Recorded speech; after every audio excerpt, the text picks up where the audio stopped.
There was once a man named Marcus who had more money than he could count. He owned hotels that touched the sky, factories that never slept, and banks that held the dreams of thousands.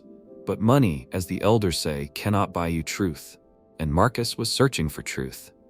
His father had died 6 months earlier, leaving behind an empire worth billions. The old man's will was simple. Everything would go to Marcus, the eldest son. But there was a condition. Marcus had to prove himself worthy within 1 year, or the wealth would be divided among his 3 younger brothers. Those brothers were named Thomas, Philip, and James.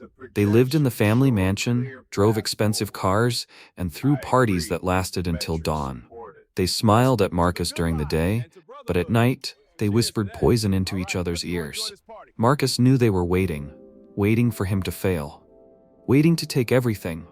So one morning, Marcus made a decision that shocked even his closest advisor. He would disappear. He would dress like a homeless man and return to his own house as a beggar. He would test his brothers' hearts when they thought no one was watching. Marcus cut his hair short and rough. He rubbed dirt on his face and wore torn clothes that smelled of the streets. He practiced walking with a limp and speaking with a tired voice. When he looked in the mirror, he didn't recognize himself. His advisor, an old man named Samuel, shook his head. "Sir, this is dangerous. What if they hurt you?" Marcus smiled sadly. "Then I will know the truth." He left his penthouse at midnight and walked the cold streets until morning. He slept on a bench in the park. He ate food from the charity center. He learned what it felt like to be invisible. After 3 days of living this way, Marcus was ready. He walked slowly toward the family mansion, the same mansion where he had grown up, the same gates he used to enter in his luxury car. Now he stood outside those gates like a stranger. The security guard saw him approaching and frowned. "Hey you, this is private property. Move along." Marcus made his voice weak and shaky. "Please sir, I'm hungry. Can someone spare some food?" The guard laughed. "Food? You think this is a charity house? Get lost before I call the police." Marcus didn't move. He sat down on the ground near the gate, his back against the wall. People walking past stared at him with disgust or pity. Some crossed the street to avoid him. Inside the mansion, Thomas was having breakfast on the terrace. He saw the homeless man through the window and called the guard. "Why is that dirty man still sitting there?" Thomas shouted into the phone. "Get rid of him." The guard came out with a stick. "I told you to leave." Marcus raised his hands. "Please, brother, just a piece of bread, anything." "Brother?" The guard spat on the ground. "You're nobody's brother. Now move." He raised the stick. Marcus flinched, waiting for the blow, but it never came. A voice called out, "Wait." It was Philip, the second brother. He walked out of the gate, dressed in an expensive suit. He looked down at Marcus with curious eyes. "What's your name, old man?" Philip asked.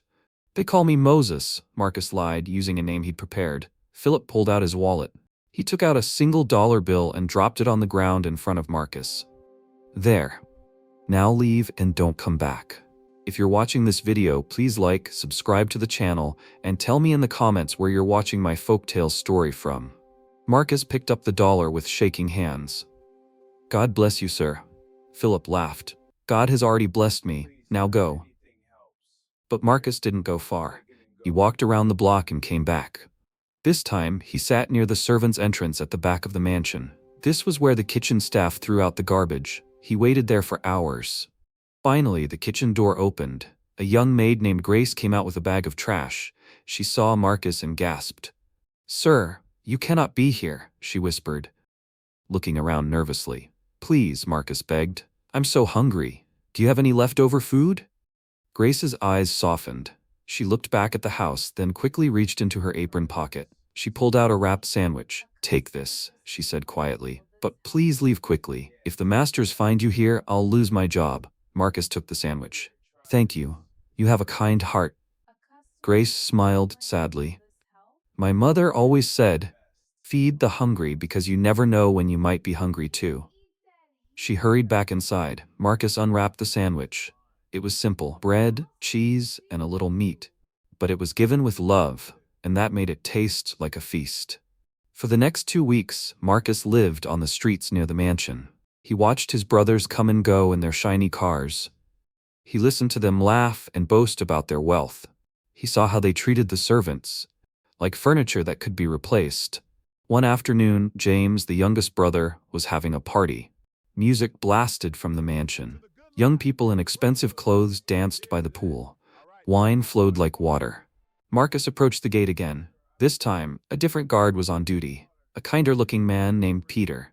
"Sir," Marcus called weakly, "please, I haven't eaten in 2 days." Peter looked uncomfortable. "I'm sorry, friend, I can't help you. Orders from the masters." "Just some water, then?" Marcus pleaded. Peter hesitated, then nodded. "Wait here." He came back with a bottle of water and 2 pieces of bread. "Take this, but don't tell anyone I gave it to you." Marcus drank the water gratefully. "You're a good man." "I'm just doing what's right," Peter said. "My father taught me that." Just then, James appeared at the gate. He was drunk, laughing with his friends. He saw Marcus and his face twisted with disgust. "What is this?" James shouted. "Peter, didn't we tell you to keep beggars away?" Peter stepped back. "Sir, I was just giving him water." James grabbed the water bottle from Marcus's hands and poured it on the ground. "This is what I think of beggars. Now get lost, you filthy rat." His friends laughed. One of them threw a handful of coins at Marcus. The coins hit his face and scattered on the ground. "There's your charity," the friend shouted. "Pick it up like the dog you are." Marcus stayed on his knees, tears running down his dirty face. Not tears of sadness, but tears of anger. He was seeing his youngest brother's true heart, and it was uglier than he ever imagined. James and his friends went back inside, still laughing. Peter helped Marcus stand up. "I'm sorry," Peter whispered. "They're not always like this." "Well, actually they are. I'm just used to making excuses for them."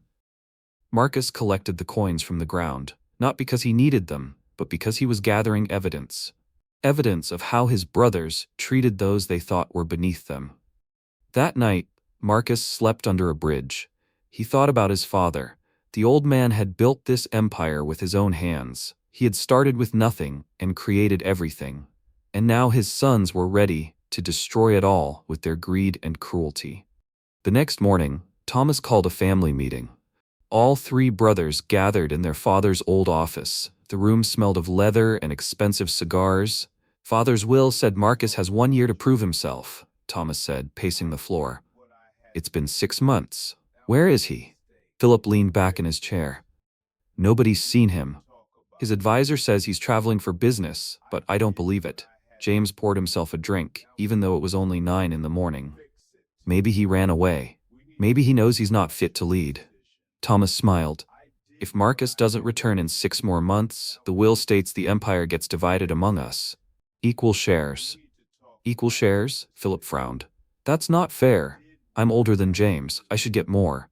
"Age doesn't matter," James shot back. "I'm smarter. I should lead." They began to argue. Their voices rose. They forgot they were brothers and became competitors instead. Outside the window, Marcus watched from across the street.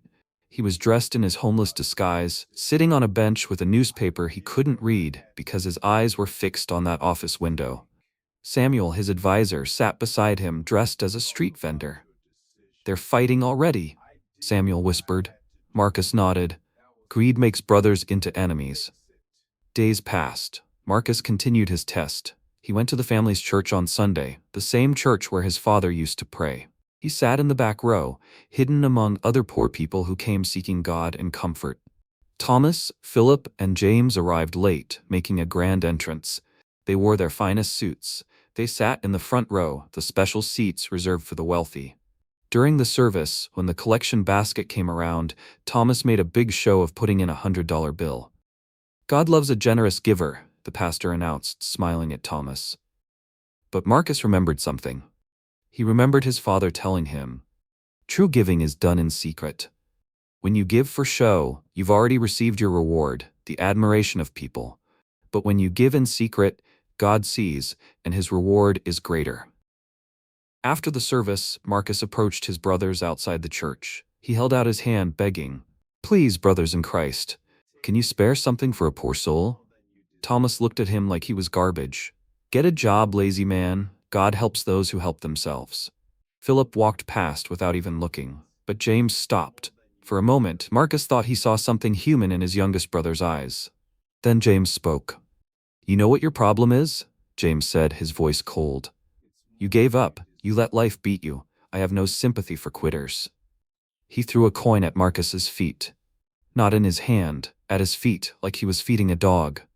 Marcus bent down slowly to pick up the coin. His body ached from sleeping on hard ground. His stomach hurt from eating so little.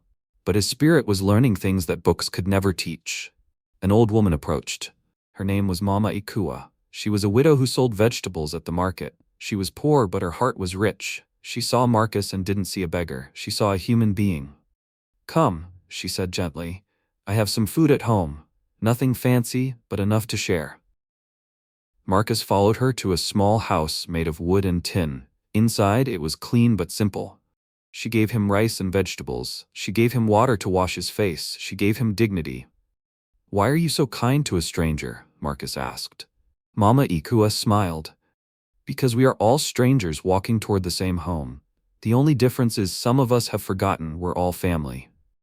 That night, Marcus slept on Mama Ikua's floor. She gave him a thin blanket and a pillow. It wasn't much, but it was given with love. While Marcus was discovering who had real wealth in their hearts, his brothers were planning. They met in secret, away from the servants and guards. We need to make sure Marcus doesn't come back, Thomas said. Philip looked worried. What do you mean? You want to hurt him? No, nothing violent, Thomas assured him. But we need to ensure he stays away. I have friends who can spread rumors. We can destroy his reputation, make the board of directors lose faith in him. James nodded eagerly. Yes, we can say he's mentally unstable, that he abandoned the company. The board will have to remove him. And then? Philip asked. And then we take over, Thomas said. Together, as brothers. But Marcus's loyal advisor Samuel had planted listening devices in that room. He recorded everything, every word, every evil plan. The next day, Samuel met Marcus in an abandoned warehouse. Sir, you need to hear this. He played the recording. Marcus listened to his brothers plotting against him. His face showed no emotion, but his heart was breaking. These were the brothers he had played with as children. The brothers he had protected when they got in trouble. The brothers he had loved. What do you want to do, sir? Samuel asked. Marcus was quiet for a long time. Then he said, Continue the test. I need to see if there's any good left in them. Marcus decided to test them one more time, but differently. He would create a situation where his brothers could choose between money and morality. Samuel arranged for a business opportunity to reach the brothers. A fake investor claimed to have insider information about a struggling company. If the brothers invested money illegally, using insider trading, they could double their wealth in 1 week. It was completely illegal. It was also completely tempting. Thomas received the call first. The fake investor sounded professional and convincing. Mr. Marcus, I have information about Tech Corp. They're about to announce bankruptcy. If you short sell their stock now, you'll make millions. Thomas's eyes gleamed. How much do I need to invest? 5 million, and we split the profits 50-50. Thomas didn't hesitate. I'm in. Send me the details. He called Philip and James immediately. Brothers, I have an opportunity, but we need to act fast and tell no one. They met that night. Thomas explained the plan. Philip looked uncertain. This sounds illegal. What if we get caught? Thomas laughed. Caught? We own half the lawyers in this city. Besides, everyone does this. That's how the rich stay rich. James agreed instantly. I'm in. Let's do it. Philip hesitated, then nodded. Okay, for the family. They transferred $5 million from the family business account. They thought they were being smart. They thought they were being clever. But the whole thing was a trap. The fake investor was Samuel. The fake business opportunity was a test. And Marcus was watching everything through hidden cameras. The moment the money was transferred, Marcus made his move. He contacted the real authorities, the Financial Crimes Division. He provided them with evidence of his brother's attempted insider trading. Within hours, police arrived at the mansion. Thomas, Philip, and James were arrested. They shouted and protested. They threatened to call their lawyers, but the evidence was clear and undeniable. You can't do this, Thomas screamed as handcuffs clicked around his wrists.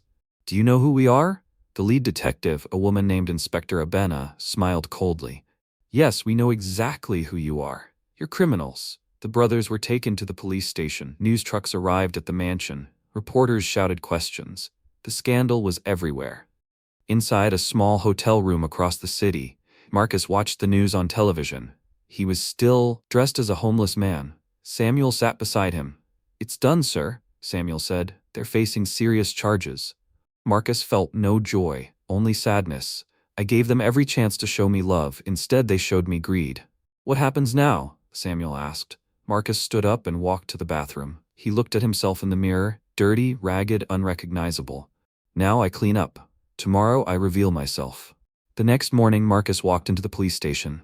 But he didn't walk in as a homeless man. He walked in as himself, clean, dressed in an expensive suit, looking every bit the billionaire he was. The officers at the front desk didn't recognize him at first. Then one of them gasped. "Mr. Marcus?" Inspector Abena came out of her office. Her eyes widened. "Sir, we've been trying to reach you, your brothers." "I know," Marcus interrupted. "I'm the one who reported them." Shock rippled through the station. Marcus was led to a private room where his 3 brothers were being held separately. They hadn't been allowed to speak to each other or to lawyers yet. Marcus asked to see Thomas first. Thomas was sitting at a metal table, his expensive clothes now wrinkled, his confident face now scared. When he saw Marcus, he jumped up. "Marcus, thank God. There's been a terrible mistake. You have to help us." Marcus sat down slowly. "Help you?"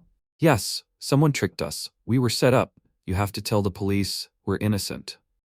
Marcus looked at his brother with cold eyes. "Why would I do that?" Thomas blinked. "Because we're family. Because we're brothers." "Brothers," Marcus repeated.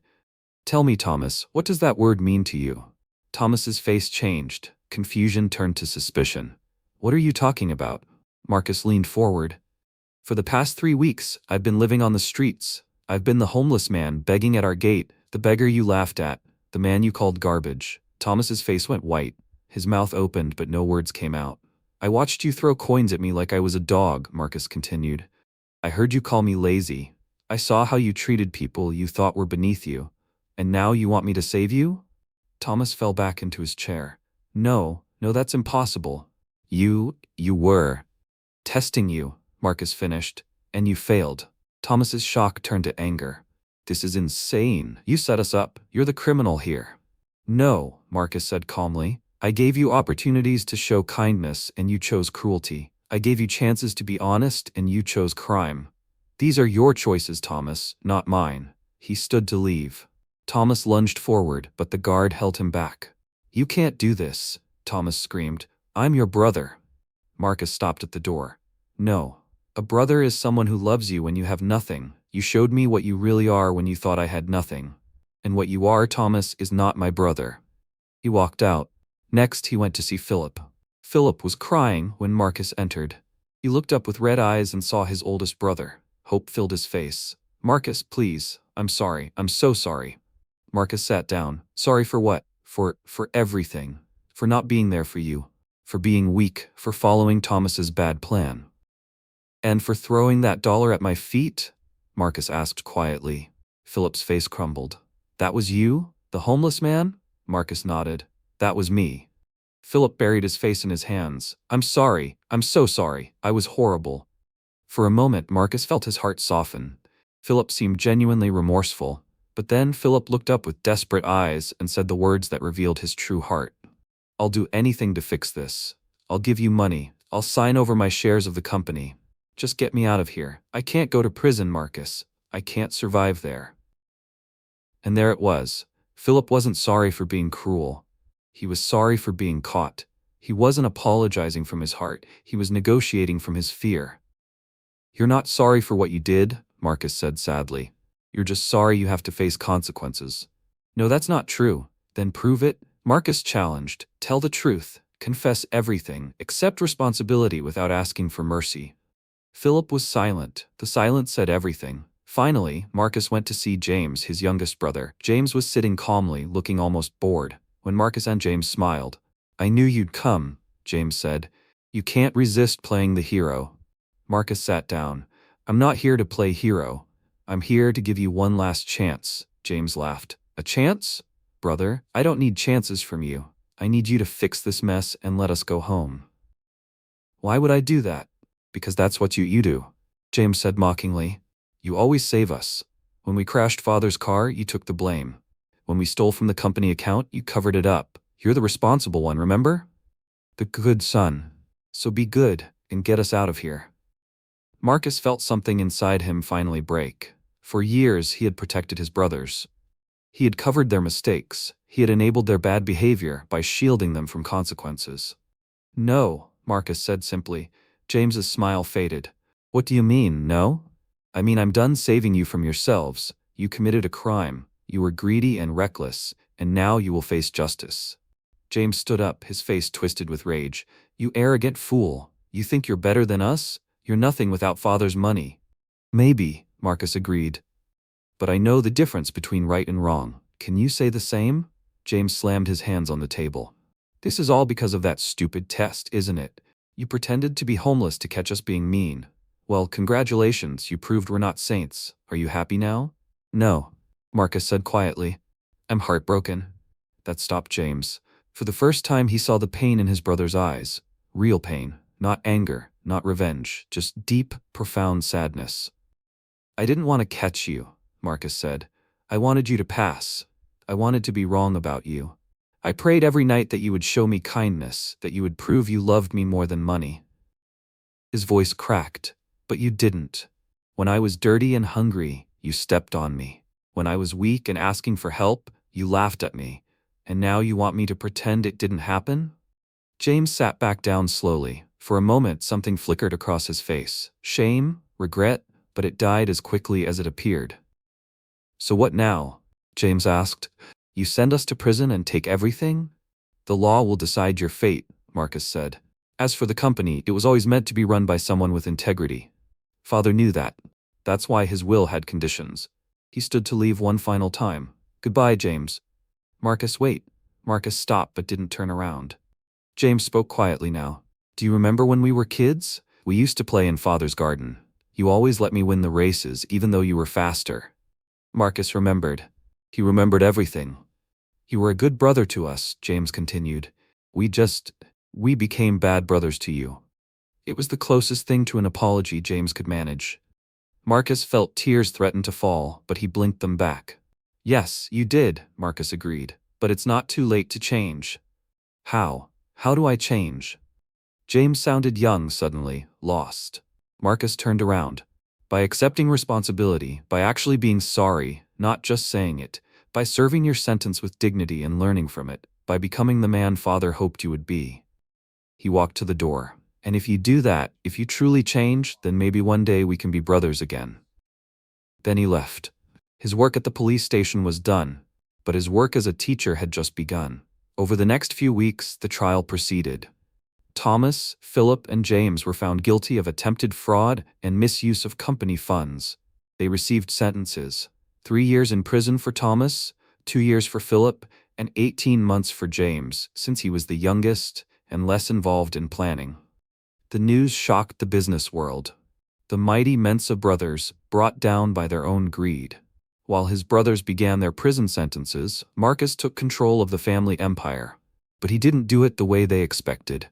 His first action was unexpected. He called a meeting with all the company employees, from the CEO to the cleaning staff. Thousands of people gathered in the company's main hall. Marcus stood on the stage and spoke. "For the past 3 weeks, I lived as a homeless man. I wanted to understand what it feels like to have nothing. What I learned changed me forever." The crowd was silent, listening. "I learned that the people with the least often give the most. I met a widow named Mama Ekua, who shared her food with a stranger. I met a guard named Peter, who gave me water when he didn't have to. I met a maid named Grace, who risked her job to show kindness." He paused. "And I learned that my own brothers, who had everything, had the smallest hearts." Marcus announced his new plan. "This company will change. We will pay fair wages to every employee. We will treat everyone with dignity, from the boardroom to the mailroom. We will give back to the community that supported us. And we will remember that money is a tool, not a measure of worth." The employees erupted in applause. Some were crying. For years, they had worked for a family that barely saw them as human. Now, finally, someone was seeing them. Marcus also didn't forget the people who had helped him during his test. He promoted Peter to head of security. He made Grace the manager of household staff with a generous salary, and he went personally to visit Mama Akua. When he arrived at her small house in his expensive car, she didn't recognize him at first. Then her eyes widened. "Moses? Is that you?" Marcus smiled. "My real name is Marcus, and I owe you a debt I can never repay." He handed her an envelope. Inside was the deed to a new house, a real house with strong walls and running water, plus a bank account with enough money to live comfortably for the rest of her life. Mama Ekua's hands shook. "I don't understand. Why?" "Because when I had nothing, you gave me everything," Marcus said. "You gave me food, shelter, and dignity. You reminded me what it means to be human." Tears rolled down her wrinkled face. "But I was just doing what's right." "Exactly," Marcus said. "And doing what's right should always be rewarded." He also established a foundation in his father's name. It provided food, shelter, and job training for homeless people. Every week, Marcus himself volunteered there, serving meals and talking to people others ignored. The media called him a saint, but Marcus knew better. He wasn't a saint. He was just a man who had learned an important lesson. True wealth has nothing to do with money. 6 months passed. Marcus visited his brothers in prison for the first time since their sentencing. He went alone, without lawyers or advisors, just a brother visiting brothers. Thomas looked thin and tired. Prison had stripped away his arrogance, leaving behind someone almost unrecognizable. "Why are you here?" Thomas asked bitterly. "To see how you're doing." Thomas laughed without humor. "How do you think I'm doing? I'm in prison, my reputation is destroyed, my wife left me, my children won't speak to me." Marcus felt sympathy despite everything. "I'm sorry you're going through this." "Are you?" Thomas challenged. "Or are you enjoying watching us suffer?" "I'm not enjoying it," Marcus said honestly. "You're still my brothers. Your pain doesn't bring me joy." Thomas looked at him for a long moment, then his tough expression cracked. "I was so stupid, so greedy. I had everything and I wanted more. Now I have nothing." "You have time," Marcus said. "Time to think, time to change, time to become better." "What if I can't?" Thomas whispered. "What if this is who I really am?" Marcus leaned forward. "Then you'll stay this way. But I don't believe that. I believe people can change if they choose to." He stood to leave. "I'll visit again next month, if you want me to." Thomas nodded slowly. "I would like that." Philip's visit was different. He seemed calmer, more at peace. He was reading books, Marcus noticed, philosophy and spirituality. "You look better than I expected," Marcus said. Philip smiled sadly. "Prison is terrible, but it's also clarifying. You can't hide from yourself here. You have to face who you really are." "And who are you?" Marcus asked. Philip thought about this. "I'm a man who was weak, who followed others instead of my own conscience, who valued comfort over character." He paused. "But I'm trying to be more than that." Marcus felt hope stir in his chest. "That's all any of us can do." "I wrote you a letter," Philip said, pulling out a folded paper. "The guards checked it. You can read it now or later." Marcus took the letter. "Thank you." "Marcus," Philip said as his brother stood to leave. "I really am sorry. Not sorry I got caught. Sorry for who I was, for how I treated you and others. That's not who I want to be." Marcus looked at him. He saw sincerity in Philip's eyes. Real regret, real change beginning. "Then don't be that person anymore," Marcus said. "Be better." Finally, Marcus visited James. His youngest brother looked different too. Harder. Angrier. He crossed his arms when Marcus sat down. "Come to gloat?" James asked. "No," Marcus said. "I came to see my brother." James scoffed. "I'm not your brother anymore. You made that clear." "That's not true. I said you weren't acting like a brother. There's a difference." "Seems the same to me." Marcus sighed. "James, you're going to be released in a year. What are you going to do with your freedom? Why do you care?" "Because I'm still hoping you'll become who you were meant to be." James was quiet for a moment. Then he said, "You know what I think about every day? That moment when I threw coins at your feet, when I called you filthy." Marcus waited. "I replay it in my mind," James continued, "and every time I wish I had done something different. I wish I had looked at you as a person, not as garbage." "You can't change the past," Marcus said gently, "but I can't forgive myself either." "Then learn to," Marcus said. "Forgive yourself by becoming better, by making different choices from now on." James looked at him with wet eyes. "Do you forgive me?" It was the question Marcus had been waiting for. He thought carefully before answering. I forgive the old you. The question is, will you become a new you? James nodded slowly. I'm trying. That's enough, Marcus said. Trying is enough. A year later, all three brothers had served their sentences. They were released on the same day. Marcus picked them up personally, driving the car himself. They were quiet during the drive. Finally, Thomas spoke.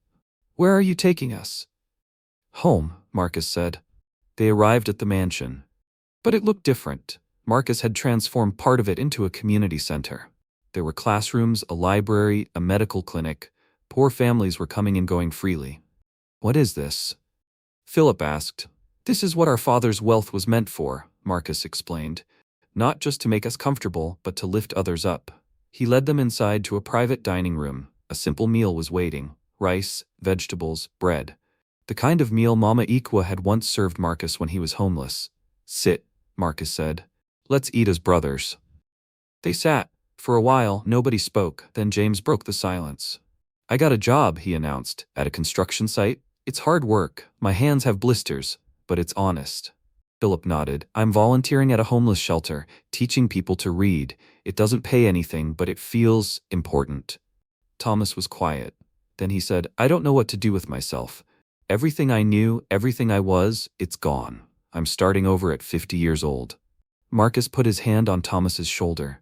Starting over means you get another chance. That's a gift. They ate together. They talked. They even laughed a little. It wasn't perfect. They weren't magically healed. But it was a beginning. After dinner, Marcus took them outside to the garden where they used to play as children.